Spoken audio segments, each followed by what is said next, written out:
Fatima was the fifth child of the Prophet Muhammad and Khadijah. She was about 5 years old when the Prophet received revelation, so scholars say she grew up in Islam.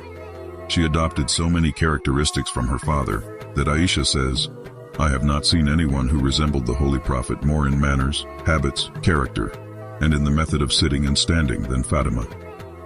The Prophet had so much love for her that if he would be seated and Fatima would enter, he would get up and kiss her between her eyes all the time. Even though Fatima and Ali were poor, they still had a happy marriage. The Prophet would go to visit them, and he would hear their laughter from outside. They had 4 children. Fatima was only 28 years old when her father died. She went through a very hard time. She entered upon the Prophet when he fell ill, but he was unable to get up to kiss her, as he usually does.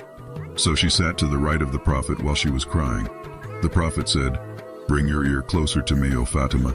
So he whispered something in her ear, so she cried.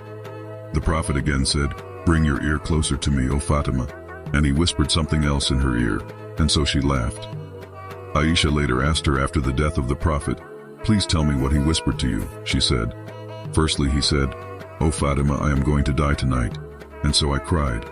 And when he saw me crying, he said, 'Will you not be satisfied that you will be the first from amongst my family to follow me, and that you will be the leader of the women of paradise?'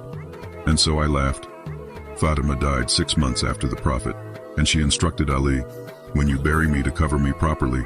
I don't want anyone to see anything of me, and bury me during the night, for I am embarrassed from the multitude of people attending." Ali was very upset by her death and cried a lot. He said, "I have never been more exhausted from anything more than I was as a result of the death of the Prophet and Fatima within 6 months of each other."